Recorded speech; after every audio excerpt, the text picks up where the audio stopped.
Kalau bagi saya Bang Refli, penjara selama kemarin itu adalah penjara yang lebih besar. Justru di luarin penjara kecil. Maksudnya, ini menarik nih, filosofinya menarik. Ya, kenapa? Jadi kemarin justru penjara besar, di luar ini penjara kecil malah, lebih kecil lagi di RH Channel.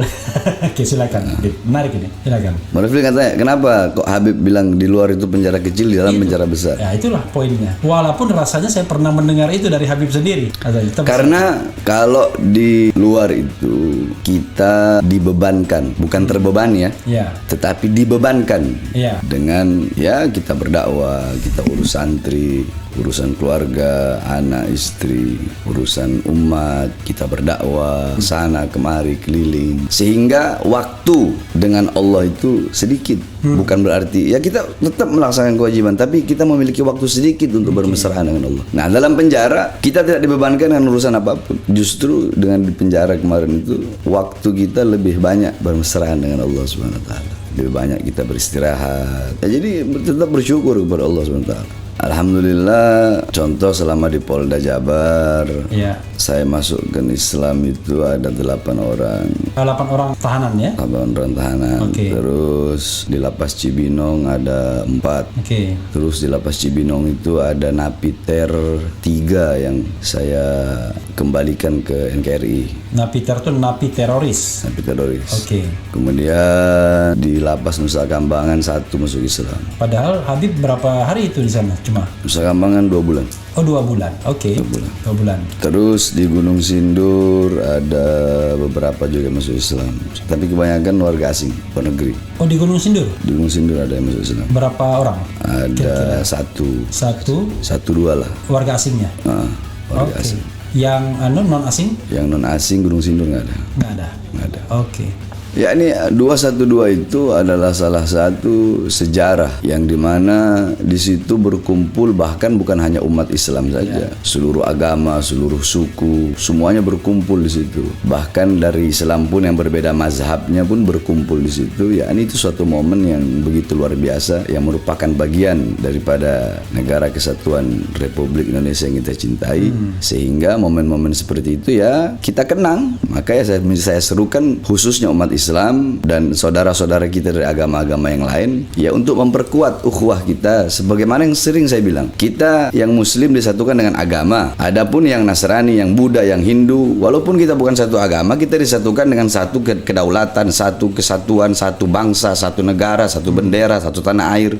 Apa itu? Indonesia. Jadi jaminannya adalah sobat Eros sekalian, reuni 212 tidak perlu dikhawatirkan ya. Super damai kata panitia. Tadi saya membacakan kegiatannya, katanya super damai gitu ya.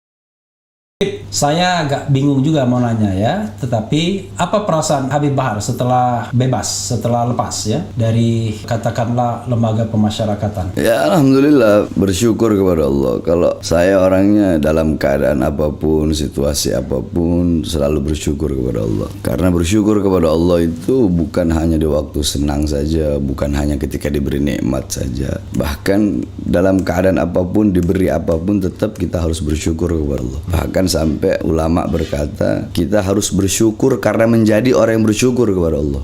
Sampai segitu. Jadi orang-orang banyak bin Smith di penjara, Bahar bin Smith di penjara. Kalau bagi saya Bang Refli, penjara selama kemarin itu adalah penjara yang lebih besar. Justru di luarin penjara kecil. Maksudnya, ini menarik nih, filosofinya menarik. Ya, kenapa? Jadi kemarin justru penjara besar, di luar ini penjara kecil malah, lebih kecil lagi di RH Channel. Oke, silakan. Menarik ini, silakan. Bang Refli katanya, kenapa kok Habib bilang di luar itu penjara kecil, di dalam penjara besar? Ya itulah poinnya. Walaupun rasanya saya pernah mendengar itu dari Habib sendiri. Karena kalau di luar itu kita dibebankan, bukan terbebani ya, tetapi dibebankan dengan kita berdakwah, kita urus santri, urusan keluarga, anak, istri, urusan umat, kita berdakwah sana kemari keliling, sehingga waktu dengan Allah itu sedikit. Bukan berarti kita tetap melaksanakan kewajiban, tapi kita memiliki waktu sedikit untuk bermesraan dengan Allah. Nah, dalam penjara kita tidak dibebankan dengan urusan apapun. Justru dengan di penjara kemarin itu waktu kita lebih banyak bermesraan dengan Allah Subhanahu wa taala. Lebih banyak kita beristirahat. Jadi tetap bersyukur kepada Allah SWT. Salah satu yang spektakuler misalnya, ya tanpa harus bermaksud ria ya, yang spektakuler yang menurut Habib, yang sempat Habib lakukan, yang barangkali kalau di luar nggak terpikir bisa melakukannya. Ini ada beberapa hal-hal yang ketika di luar tidak saya lakukan, itu saya lakukan dalam penjara. Misalnya? Nah ini misalnya, ini nanti kita dibilang ujub, dibilang takabur nanti. Ya tapi kan untuk RH Channel kan penting juga untuk refleksi lah, paling tidak. Ya ini tahdus bin ni'mah. Alhamdulillah, contoh selama di Polda Jabar, saya masuk ke Islam itu ada 8 orang. 8 orang tahanan ya? 8 orang tahanan. Terus di Lapas Cibinong ada 4. Terus di Lapas Cibinong itu ada napiter 3 yang saya kembalikan ke NKRI. Napiter itu napi teroris. Napi teroris. Kemudian di Lapas Nusa Kambangan 1 masuk Islam. Padahal Habib berapa hari itu di sana? Cuma Nusa Kambangan 2 bulan. Oh 2 bulan, 2 bulan. Terus di Gunung Sindur ada beberapa juga yang masuk Islam, tapi kebanyakan warga asing, luar negeri. Oh di Gunung Sindur? Di Gunung Sindur ada yang masuk Islam. Berapa orang? Ada kira-kira? Satu dua lah. Warga asingnya? Warga asing. Yang non asing? Yang non asing Gunung Sindur nggak ada. Nggak ada. Itu terus kemudian ngarang kitab. Ngarang kitab apa? Di luar saya nggak sempat ngarang kitab. Dalam penjara saya ngarang kitab, judulnya Durarul Bahar. Durarul Bahar itu apa? Durarul Bahar fima an yustahsanu an yulkiyahul khatib alal mimbar. Bukan sesama biskota dilarang saling mendahului. Itu yakni kitab khusus buat khutbah. Kitab khusus buat para penceramah itu. Di situ berisi dalil-dalil yang ini dalil-dalil. Di situ ada adillatuhu minal Quran, dalil-dalil dari Quran. Contoh maulid, dalil-dalil Qurannya apa? Adillatuhu minal ahadis, dalil hadisnya apa?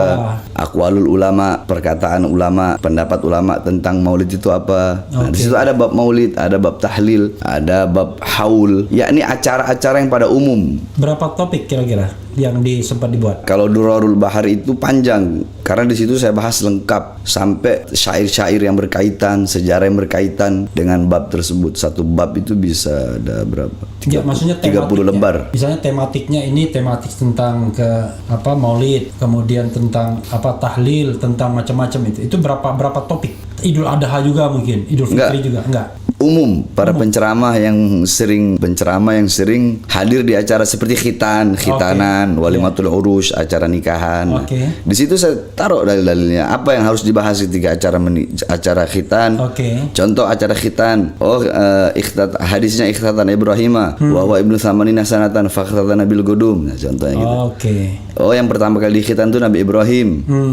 Beliau dikhitan pada umur 80 tahun. Beliau dikhitan dengan kapak. Yakni yang jarang para ulama-ulama, para penceramah tahu. Jadi pertama kali yang dikhitan itu Nabi Ibrahim. Nabiullah Ibrahim. Tapi isyarat khitan itu udah dari zaman Nabi Adam. Ketika Allah turunkan Nabiullah Adam, itu Allah turunkan dari sorga. Nabi Adam selama 450 tahun Allah belum terima taubatnya. Sampai beliau di Mekah baru Allah terima taubatnya. Nabi Adam. Nah, beliau bernazar selama itu. Beliau bernazar. Nabi Adam hampir 1000 tahun ya.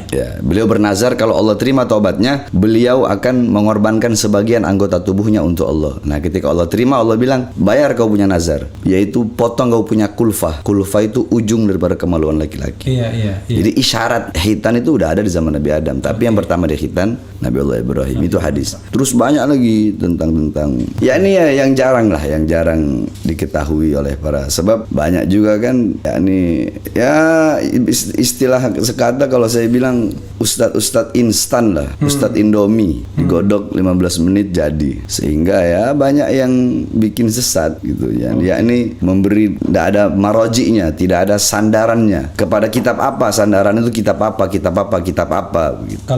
Karena saya orang hukum memang agak paham yang begini. Jadi kalau kita mau ngomong sesuatu, Anda dasarnya apa? Dasar hukumnya apa? Kira-kira begitu ya. Jadi iya, contoh seperti yang bilang cadar itu budaya Arab.